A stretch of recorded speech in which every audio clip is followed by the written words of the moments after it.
시청자 여러분 안녕하십니까. 21대 대선이 이재명 대통령의 당선으로 마무리되었습니다.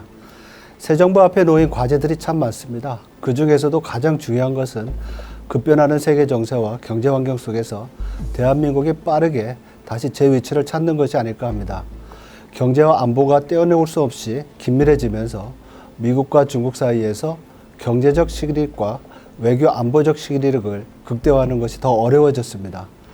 때문에 그 어느 때보다 신중한 외교 안보 정책이 필요한 상황입니다. 오늘은 새 정부가 앞으로 설정해 나가야 할 한국과 미국 그리고 중국 관계와 전략에 대해 살펴보고자 강준영 한국외대 국제지역대학원 교수님을 모셨습니다. 교수님 반갑습니다. 네, 안녕하세요. 바쁘신데 이렇게 시간 내주셔서 감사합니다. 아유, 감사합니다. 네. 바로 질문으로 들어가겠습니다. 사실 미중 간의 갈등이 심화되면서 양국이 참 여러 가지 다양한 방법으로 서로 타격을 주려고 노력을 했었는데요. 가장 최근에는 제네바에서 양국이 합의를 하면서 관세율을 상당히 낮췄죠. 네. 그리고 또 지난주에는 또 트럼프 대통령이 중국이 합의를 이행하지 않는다. 또 중국은 또 그거는 맞지 않는 말이다. 이렇게 또 갈등이 좀 심화되는 것 같습니다. 네. 다시. 어떻게 보세요? 지금 이제까지의 전개 상황에서 미국과 중국이 서로 원하는 이익을 보고 있다고 생각을 하시는지. 그렇지는 않은 것 같아요. 네. 지금까지 상황을 보면 기본적으로 둘이서 일단 휴전을 한 거다. 이렇게 볼 수 있습니다. 다만 전반적으로 보면 이 관세 전쟁이라는 게 트럼프가 부과하고 물러난 거기 때문에 중국은 거기에 대해서 맞대응만 했단 말이죠. 그러니까 자신들은 원래대로 돌아갔기 때문에 지금 상태에서는 큰 데미지를 입은 게 없다라고 얘기를 하고 중국 내부에서도 그걸 가지고 어떻게 얘기하냐면 우리가 트럼프의 체면을 최대한 살려주면서 이 정도면 선방한 거 아니냐라고 얘기를 합니다. 이제 그러나 본격적인 협상은 지금부터다라는 것도 준비를 하고 있죠. 그래서 전체적으로 보면 누가 이기고 지고도 없죠. 없는데 중국은 애초에 자기네가 발동한 거 아니니까 가만히 있으면서 원상태로 돌아왔다고 생각을 하고 그 과정에서 중국의 힘을 좀 보여줬다. 이런 거에 대해서는 또 긍정적으로 보는 것 같아요.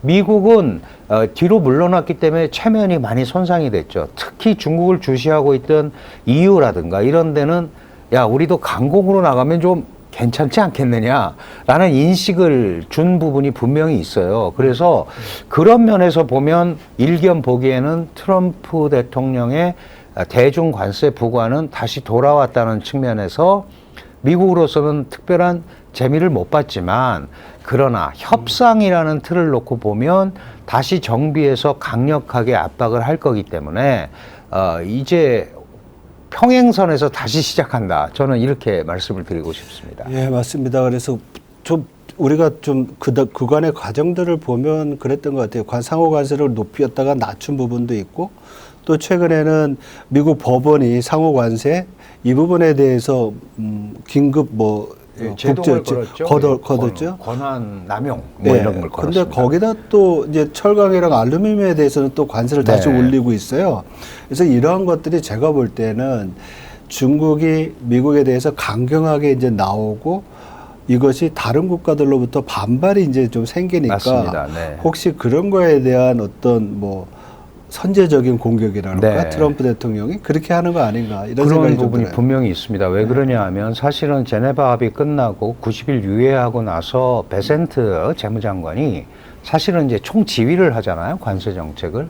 중요한 말을 했어요. 우리가 이 협상은 유예를 하지만 몇 가지 전략 물자는 디커플링을 할 생각이 있다. 그게 이제 첫 번째로 꼽은 게 반도체입니다. 그렇죠. 그러니까 그 부분에 대해서는 뒤로 물러나지 않겠다라는 뜻을 보인 거고, 그 다음에 철강과 알루미늄 관세가 25%인데, 그걸 이제 오늘부터 다시 50%로 올렸단 말이죠. 그렇죠. 지금 전 세계적으로 중국의 철강과 알루미늄 덤핑이라는 게 만연하고 있고, 그러니까 핀셋으로 무조건 그냥 놔두고 협상을 하는 게 아니고 우리가 분명하게 전략 물자로 집었던 부분들은 반드시 짚고 넘어가겠다는 의지를 그대로 보여주는 거예요. 그러니까 지금 지적하신 대로 이거는 다른 국가에도 중국이 저렇게 해서 넘어갔다고 강하게 나오면 우리도 다 대책이 있다라는 미국적 의지를 보여주는 거죠. 그게 이제 EU라든가 이런 국가들한테 아마 상대적으로 메시지를 주는 그런 차원에서 이루어지는 겁니다. 물론 중국도 그런 미국의 움직임에 그대로 당하고 있을 수만은 없잖아요. 그러니까 주요 전자제품마다 들어가는 이 소위 철강을 대체한 주요 플라스틱이 있습니다. 이게 이제 여기에 대해서 POM이라고 그러는 데 대해서 그 소위 덤핑 관세를 부과를 했어요. 70여 %. 네. 뭐 유럽과에는 30~40% 하고 이거는 마찬가지로 중국도 그냥 당하지만은 않겠다라는 또 의지를 표명한 거예요. 그런데 이런 것들이 왜 나왔냐 하면 말씀하셨다시피 트럼프 대통령이 우리가 합의했는데 수출 통제 그대로 하고 있고 그런데 중국 입장에서는 그 얘기는 안 했다. 안 했는데 왜 거기다 갖다 끼워넣어서 하느냐. 그러니까 계속해서 이런 걸 두고 앞으로 줄다리기를 계속 할 수밖에 없는 그런 상황이다. 이렇게 봅니다. 네, 뭐 이 관세 매기는 것이 우리가 통상 관세는 교육 상품에 대해서 매기는 건데 또 지금 말씀해 주신 거 다 포함하면 비교육제 그리고 우리가 비관세 장벽이라고 얘기하는 것까지 들어오고 이러니까 그 여정이 굉장히 오래 가고 또 불확실한 거는 지속될 것 같아요. 근데 우리가 요번에 그 뭐라 그럴까요? 미중 무역 갈등에서 봤던 것이 관세뿐만이 아니라 우리가 확인한 게 중국의 그 기술 굴기 같아요. 그렇습니다. 근데 이러한 것들의 그 배경에는 우리가 지적하는 게 중국의 정부로부터의 보조금이라는 게 있었고 이 보조금이 들어가면 아무래도 그 보조금을 받은 기업들은 가격 경쟁력이 생기잖아요. 네네. 그래서 이게 이제 또 관세랑 연결되는 부분이 있는데 이러한 미중 관계에서 관세가 이렇게 높은 수준으로 유지가 되고 부과가 된다고 하면 중국의 이러한 기술 굴기가 지속될 수 있는지 지속 가능한지 그리고 교수님은 중국의 기술 굴기에 대해서 어떻게 평가하시는지. 네, 그 사실 기술이라는 거는 이제 투자를 많이 하고 그게 보조금이 됐든 뭐가 됐든 인재를 많이 넣으면 따라오게는 돼 있죠. 그렇죠. 우리가 다 이제 알고 계시지만. 근데 이제 우리가 트럼프 대통령이 왜 이렇게 그 부분을 가지고 문제를 삼는지를 잘 봐야 되는데요. 트럼프 일기 때부터 나왔던 핵심 내용이 이런 겁니다. 중국은 훔친 기술과 지적재산권을 침해한 기술, 강제 이전받은 기술을 가지고 정부의 보조금이나 환율 정책이나 이런 불공정한 방법을 통해서 국제 무대에 재화를 공급해서 돈을 번다. 그리고 일기 때 트럼프가 강조했던 거는 그 과정에서 미국의 제조업, 그 다음에 미국의 일자리를 빼앗아 갔다. 그렇죠. 근데 거기서 끝났으면 괜찮은데 이 번 돈을 가지고 국방력에 투자를 하더라. 그래서 그렇죠. 미국의 패권에 도전한다. 그렇기 때문에 미국의 패권에 도전한다라는 거는 가장 큰 게 달러 패권, 그다음에 해상 군사력, 그다음에 사이버 안보. 이건 이제 기술과 관계되는 거예요. 이거를 제어하려면 돈을 못 벌게 해야 된다. 그래서 관세로 시작을 한 거예요, 이게. 그러니까 지금도 이 부분에 대해서는 트럼프 대통령의 기본 개념이 변한 게 하나도 없습니다. 그런데 그 중간에 바이든이 또 4년 민주당 시대가 있었어요. 트럼프 대통령은 바이든 행정부가 중국을 더 압박을 했어야 되는데 풀어놓는 바람에 덩어리가 더 커졌다는 거죠. 그러면 그게 맞는 말이든 틀리든 말이든 간에 중국 입장에서는 어쨌든 미국과 앞으로 상대를 하려면 기술이 없으면 안 되겠다. 이게 이제 올해가 2025년인데 2015년에 소위 그 중국식 기술 이거 하는 메이드 인 차이나 이게 올해 10주년이에요. 중국 제조 예, 중국 제조 2025. 이걸 딱 놓고 보면 이제 자신들은 이렇게 얘기를 합니다. 최근에 나온 보고서를 보면 한 86% 정도 달성했다. 그 14% 부족한 게 주로 이제 반도체 관련입니다. 그러니까 무슨 얘기냐 하면 다른 부분에서는 미국이 억누른 만큼 우리가 노력을 해서 그게 이제 보조금, 이건 사실 불공정이잖아요. 네네. 그런데 그런 거를 통해서 소위 선택과 집중으로 밀어주기를 해서 과학기술로 무장된 사회주의를 건설하자라는 소위 이걸 과학기술 사회주의라고 하는데 이게 시진핑의 국가 목표예요. 과학기술로 무장된 사회주의를 만들어야 된다. 이건데 미국이 압박을 하니까 우리끼리라도 잘해보자. 그러려니까 결국은 많은 투자, 인력 배치를 해야 되는 거예요. 중국에 1년에 작년에 1159만 명이 대졸자고요. 올해가 1200만 명 정도 되는데 8월에 그중에 반이 소위 우리가 얘기하는 스템입니다. 수학, 물리, 공학 이런 쪽으로 이공계예요. 그러니까 600만 명이 이공계 졸업생이에요. 이 친구들을 집중적으로 과학기술 분야로 투입을 하는 거죠. 그러면서 규제를 혁파합니다. 그리고 보면은 중국 정부가 모든 걸 다 밀어줘서 하는 것 같지만 내부에서는 기업들끼리 아주 치열한 경쟁을 하죠. 이 과정에서 나름대로 기술이 많이 습득이 됐다. 그러니까 중국 스스로 한 것도 있고 미국이 강력하게 기술을 갖지 못하도록 누르니까 그 부분에 대한 집중 투자를 통해서 극복하려는 게 있는 거예요. 그래서 지금 말씀하신 대로 예를 들어서 전기차, 배터리 세계 60%를 장악을 하고 있고 뭐 아시잖아요. 뭐 우리가 그냥 일반적으로 얘기하는 예를 들어서 태양광 이런 거는 전 세계 수요보다 많은 거를 생산하고 있고 이러다 보니까 과잉 생산이라는 또 말을 들은 거예요. 근데 중국은 이거를 수출을 하지 않으면 안 되잖아요. 그러니까 이 기술 굴기의 끝이 어디냐. 이거를 다른 나라가 샀을 수 있어야 되는데 안 샀쓰기 시작하면 재고가 쌓이는 거예요. 중국에. 재고가 쌓이면 그 기업이 더 이상 살 방법이 없죠.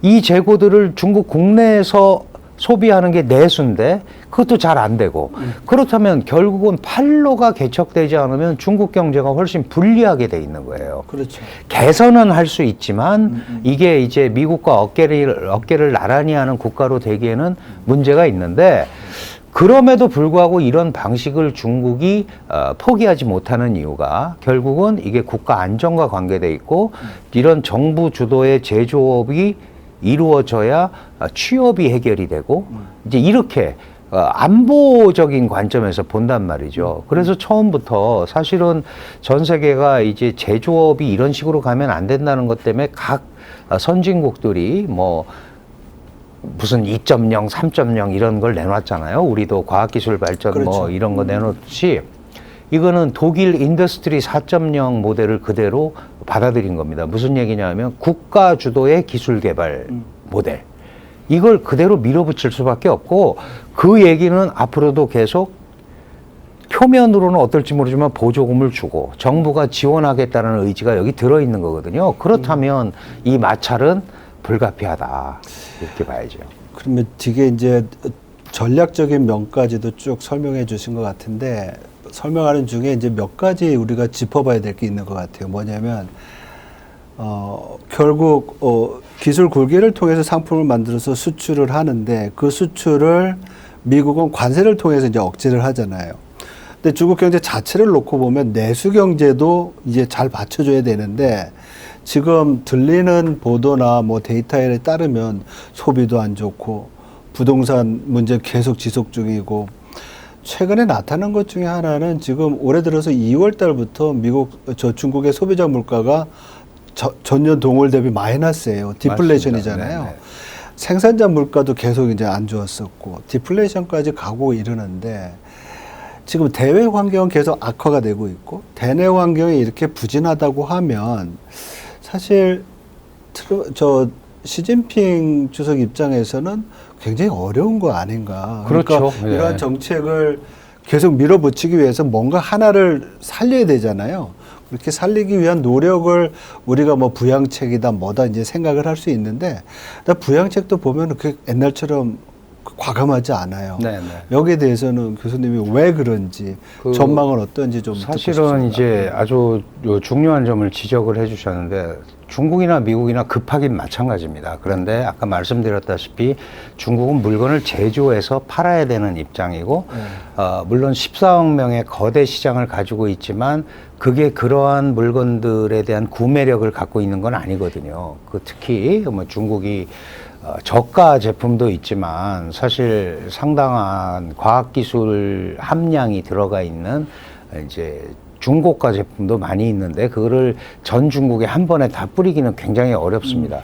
결국 이런 게 선순환 구조가 되려면 국제 경기가 활성화가 돼야 되는 거예요. 중국 그렇죠. 입장에서는. 그러니까 미국에 좀 못 팔아도 다른 데 가면 되는데 지금 그게 안 되는 이유가 미국이 180여 개국에 상호 관세라는 걸 다 부과를 했고 어디를 돌아서 가도 우회 수출도 잘 안 되게 돼 있고 그러니까 이제 꼼짝달싹 할 수 없게 지금 걸려 있는 거거든요.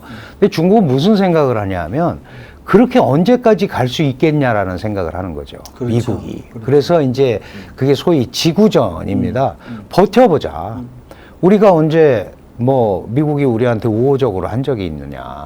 그러면 최대한 버텨보자. 그러면서 이제 경기 부양이나 이런 것도 사실 작년 9월 24일부터 그 전까지 중국 경제 문제 없다고 계속 얘기했어요. 그게 작년 이제 8월에 20기 3중전회라고 3차 중앙위원회 전체회의에서 처음으로 시 주석이 중국 경제가 어렵다는 걸 인정을 하고 그거에 따라서 9월 24일부터 이제 자금이 좀 들어왔는데 이 부양 자금이 과거하고 좀 다르죠. 시장에 그냥 풀어놓는 게 아니고 부동산 회사가 망하지 않도록 증권 회사가 망하지 않도록 운영 자금으로 주로 많이 줬습니다. 물론 총 액수로 하면요 거의 2,000조가 넘습니다. 우리 돈으로 2,000조를 풀었는데 그게 이제 소비자들한테 안 가는 거죠. 결국은 소비자들한테 가야 돈을 가처분 소득으로 움직일 수 있어야 뭘 물건을 사고 그 물건을 만드는 기업이 투자를 하는데 그렇죠. 이 돈이 조금 생기면은 미래에 대한 불안 때문에 소비를 안 하는 거예요. 그래서 저축률만 올라갑니다. 그렇죠. 지금 저축률이 40%가 넘었어요. 그럼 은행에 돈이 있다는 거잖아요. 그러니까 유동성은 있는데 돈을 안 쓰는 거예요. 그러면 이 은행이라는 게 예대 마진으로 살아가는 데인데 그럼 누가 대출을 해가야 뭘 이게 돌아갈 텐데 기업들이 돈을 안 갖다 쓰는 거죠.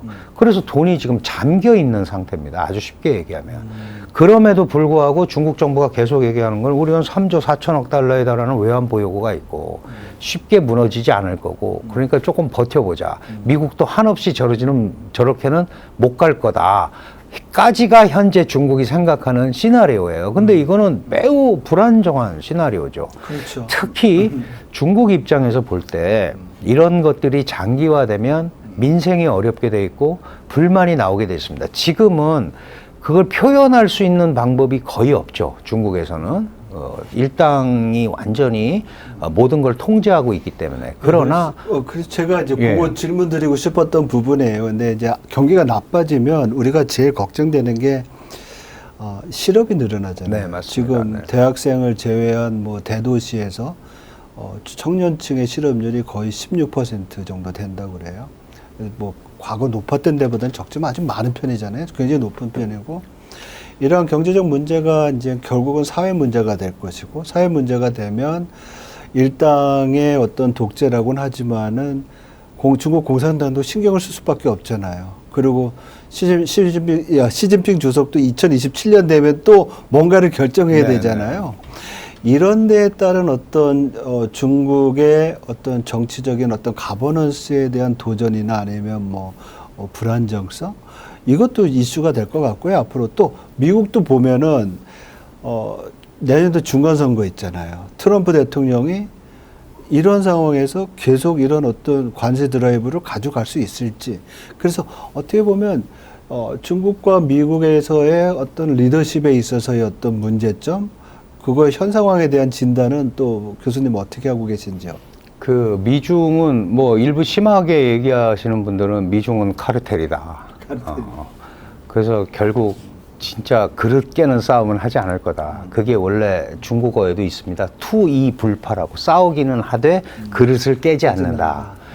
근데 지금 이제 말씀하셨다시피 우리가 일반적인 민주국가의 개념이나 뭐 이런 걸로 보면은 직접적인 민중의 저항 이런 것들이 가능한 경우가 많죠. 우리도 뭐 그런 탄핵 사태라든가 이런 걸 겪으면서 그런 걸 많이 봤지만 중국은 아직은 거기까지는 갈 수가 없고 그럴 주체가 없어요. 결국은 당 내에서 변해야 되는 겁니다. 당 내에서 당이 그런 민심을 수습을 해야 되는 거고 시진핑은 중국 공산당의 지도자죠.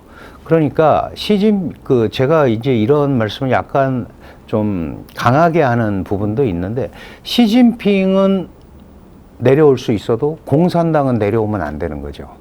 그렇죠. 큰 대원칙이. 그러니까 지도자는 바꿀 수 있지만 당의 통치는 바꿀 수 없는 겁니다. 그렇다면 결국은 민중의 직접적인 도전이나 이런 것들은 당에 의해서 걸러질 수밖에 없고 결국은 당 내부의 조정과 타협에 의해서 이루어진다.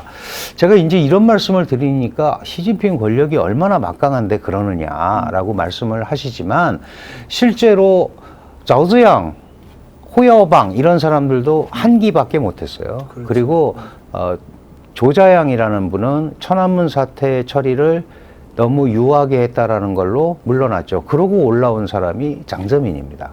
그러니까 이렇게 조정과 타협을 한다는 거죠. 최근에 뭐 군부에서 시진핑에게 뭐 도전한다 그런 거 있는데 그게 결국은 군부가 시진핑한테 직접 도전 못 합니다. 그런 분위기가 당에 전달이 돼서 당에서 움직이는 거지. 왜냐하면 중국 인민해방군은 당의 군대거든요. 그렇죠. 그러면 당이라는 틀을 깨는 거에 대해서는 용서가 안 되는 거기 때문에 그렇게 직접 도전은 사실 쉽지 않습니다. 이제 그런 분위기가 지금 말씀하셨던 대로 청년 실업률이라든가 이게 사회가 흉흉해지잖아요. 그렇죠. 그렇게 되면 그런 부분들이 시진핑의 권력에 영향을 미칠 수가 있다.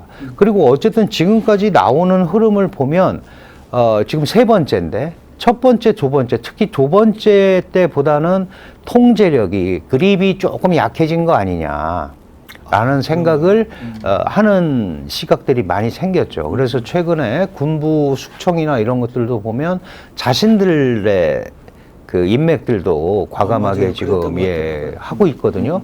그럼 이걸 보고 중국이 큰일 났다라고 보시는 분이 있고 아니다. 이거는 양쪽 말을 들어주면서 더 자신의 이 권력을 공고히 하는 그런 쪽에 더 가까운 거 아니냐. 저는 후자 쪽에 조금 더 무게를 두고 있습니다. 왜냐하면 다른 대체 세력이 없기 때문에 그렇습니다.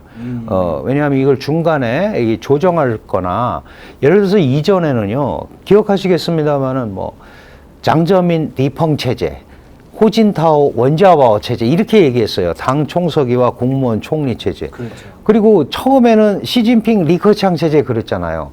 근데 2기 딱 들어가면서 그냥 시진핑 체제가 돼버렸더군요. 아무도 견제할 세력이 없는 거예요. 견제하는 세력이 없으면 자칫 잘못하면 외통수로 빠질 수 있거든요. 지금 중국이 그 위기에 있다. 이렇게 보시면 될 것 같고 이런 식으로 한없이 갈 수는 없습니다. 지금 특히 시진핑 체제는 자기가 삼선을 하는 가장 큰 이유로 내가 미국과 어깨를 나란히 하는 국가를 만들고 2050년에는 세계 최강의 국가가 되겠다는 청사진을 놓고 지금까지 잘 해왔으니 트럼프 1기 4년도 버텼고 바이든 4년도 버텼으니 내가 중국을 미국과 어깨를 나란히 하는 국가의 반석에 올려놓겠다라고 해서 된 거거든요. 그러니까 미국의 압박에 물러나는 모습을 보여주는 거는 나약한 중국 지도자가 돼버리는 거예요. 마찬가지로 트럼프 대통령도 관세가 아름답고 관세를 때리면 다 무릎을 조아려야 되는데 안 조아리잖아요. 그러니까 더 세게 갈 수밖에 없는 거고. 그러면 이게 누가 옛날에 그런 얘기를 했습니다. 숨 참기 게임이라고. 서로 물속에서 고개 먼저 드는 사람이. 근데 제네바 합의라는 건 고개를 동시에 들은 거예요. 지금부터 또 다른 숨참기가 또 들어갈 수밖에 없다. 그러나 전체적으로 보면 미국은 중국의 물건을 사쓰는 입장이고 그 다음에 관세를 부과하는 입장이니까 칼자루를 쥐고 있는 건 분명하다. 그럼에도 불구하고 중국이 아까 말씀하신 나름대로 또 산업 클러스터도 형성했고 일부 과학기술은 상당히 발전을 했고 그러니까 일단의 시간은 버틸 여력이 있는 걸로 지금 중국 정부는 스스로 생각을 하고 있다. 그게 지나면 저는 종국적으로는 중국이 불리하다고 생각을 해요. 그럼에도 불구하고 지금 벌어지고 있는 이 판을 자세히 보면 미국 주도의 공급망으로 갈 거냐, 중국 주도의 공급망으로 갈 거냐의 재편의 기로에 있거든요. 그렇죠. 그럼 이제 그 국가들이 어디로 서느냐에 따라서 전 세계의 어떤 그 글로벌 밸류 체인이 새롭게 형성될 수도 있다. 그러려면 중국이 거기에 걸맞는 시스템을 제공하고 리더십을 가져야 되는데 아직은 거기까지는 조금 부족합니다. 그 결과가 미국과의 대결에서 나름대로 선방을 하고 이기지는 못하더라도 비기는 작전은 가야 나를 믿고 따르는 세력들이 오지 않겠어요? 지금 이제 중국은 그걸 생각하고 있다. 그래서 EU와 미국의 갈라진 틈새, 그 다음에 많은 국가가 그 소위 미국으로부터 압박을 받으면서 갈라진 틈새, 이거를 중국이 메우려고 굉장히 지금 애를 쓰고 있는 상황이다. 이렇게 보시면 될 것 같아요. 네, 그러니까 정리가 좀 되네요. 중국이 미국의 어떤 압박에 대해서 강하게 나올 수밖에 없었던 거, 그리고 앞으로의 이 갈등이 상당히 지루해질 수도 있을 거라는 그렇습니다. 전망, 네. 그리고 마지막에 이제 힌트가 결국 중국이 전체적인 굴기를 하기 위해서는 어떤 시스템을 만들어야 되는데 사실 거기에 약간 시행착오도 있었던 것 같아요. 1대1로 같은 경우에는 그렇습니다. 네. 야심차게 했지만은 반발도 많고 그렇게 구체적인 성과도 없고. 근데 최근에 그거랑 관련돼서 나오는 게 위안화 국제화, 네, 기축통화잖아요. 사실 일기 때는 관세 압력을 위안화 약세로서 좀 막아보려고 그렇습니다. 했는데 네. 요번에 중국 인민은행은 완전히 다른 스탠스를 잡는 것 같아요. 위안화 강하게 가고 있고 네, 네. 또 중국 당국도 또 그런 노력을 하는 것 같고. 어떻게 보세요? 위안화가 더 많이 쓰이면서 기축통화의 반열에 올라갈 수 있을까요? 그게 지금 시스템으로는 좀 쉽지 않을 것 같아요. 사실은 이제 지금 아주 중요한 지적이신데, 미 달러가 흔들리는 모습을 보이니까, 원래 위안화 국제화는 한 30년에 걸쳐서 추진되는 중국의 장구한 사업입니다. 위안화를 국제화하겠다라는 뜻은 달러의 어떤 영향을 최소화하겠다는 거잖아요. 그렇죠. 좀 약화시켜 보겠다. 그런데 마침 트럼프 대통령의 소위 무차별적 관세, 그다음에 오락가락 관세가 미 국채 시장이나 미 달러 시장을 상당히 흔들었고, 그렇다면 지금이 오히려 위엔화를 조금 더 강한 화폐로 만들어서 믿음감을 줄 수 있는 좋은 찬스가 아니냐, 이렇게 생각을 하는 것 같아요. 일주일 전에 아시다시피 중국의 그 수출 기업들을 이제 관련하는 은행에 지금까지는 위엔화 결제 비율을 한 25% 정도를 하라고 그랬다가 그거를 막 40%로 올렸어요, 지금. 그러니까 위안화를 많이 쓰게 하라. 근데 그게 억지로 쓴다고 되는 건 아니잖아요. 그렇죠. 뭐 금융 전문가시니까 더 잘 알겠지만 아시겠지만 이 돈이라는 거는 널리 쓰이고 믿음감이 있어야 되잖아요. 그렇죠. 우리가 달러를 가지고 있는 거는 미국은 안 망할 거야. 이 생각 때문에 하는 거지 않습니까? 그렇죠. 그런데 인민폐를 갖고 있기에는 왠지 불안하단 말이죠. 티격태격하고 저 경제가 제대로 가는 거야? 뭐 이제 이런 생각을 하니까. 그래서 몇 년간 2016년에 SDR에 들어갔지 않습니까? 10.92로 들어갔는데 그것도 한 1%를 늘기는 했어요. 늘기는 했지만 전폭적으로 늘지는 않죠. 그건 왜 그러냐 하면 말씀하신 대로 시스템 제공이 안 되는 거예요. 예를 들어서 미국은 달러라는 거를 가지고 자기네가 짜놓은 판, 월드뱅크라든가 IMF라든가 뭔가 이런 시스템 안에서 스위프트 시스템이라든가 이런 게 나름대로 움직이잖아요. 그렇죠. 근데 중국은 아직은 거기까지 못 가 있다. 그러면 믿음감이 안 가는 거예요. 그래서 한때는 뭐 말레이시아 같은 데는 위안화가 막 올라가니까 25% 외환보 요구는 그걸로 하자. 막 이런 법까지 만들었어요. 조례까지. 그런 정도인데 지금은 약간 더 흐지부지 됐거든요. 그런데 어쨌든 위안화는 지금 예전보다는 더 많이 쓰이고 특히 러시아가 그 원유. 제재를 받으면서 원유 가격을 이제 그걸로 결제하고 이러면서 이제 위안화 결제가 더 많이 늘어난 부분이 있습니다. 그래서 한 3%대까지 갔다고 그러는데 그 정도 가지고는 달러에 도전하기는 너무 힘들죠. 어쨌든 뭐 외환 보유고 60 몇 %를 달러로 다 지금 보유하고 있고 무역 결제도 50% 이상이 달러로 이루어지는데 위엔화 뭐 5% 6% 가지고는 안 되는 거거든요. 결국은 위엔화를 국제화하고 싶으면 중국 경제에 대한 믿음감을 전 세계에 주는 수밖에 없는 거죠. 그런데다가 그 트럼프 대통령이 이 달러를 약세로 가지고 가려는 거는 제조업을 좀 부흥시켜서 물건을 팔자는 거잖아요. 근데 기축통화는 그 두 가지를 같이 하는 게 굉장히 어렵습니다. 구조적으로. 불가능하죠. 예, 네. 트래핀 법칙이라는 게 그래서 나오잖아요.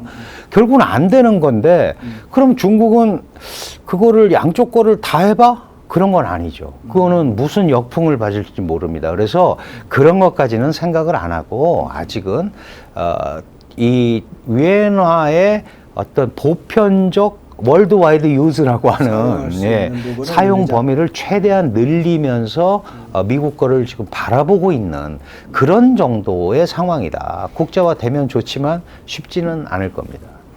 그렇게 보면 어떻게 보면 중국 시진핑한테 주어진 시간이 이렇게 많지 않은 것 같아요. 맞습니다. 그렇죠. 네네. 그래서 위안화도 좀 더 기축통화의 반열에 오르든지 아니면 그거를 안 되더라도 더 많이 쓰게 하고 경제도 더 살려가지고 미국에 견줄 수 있는 능력을 갖춰야 되는데 미국이 지금 상당히 걸림돌로 작용하고 네. 있고요.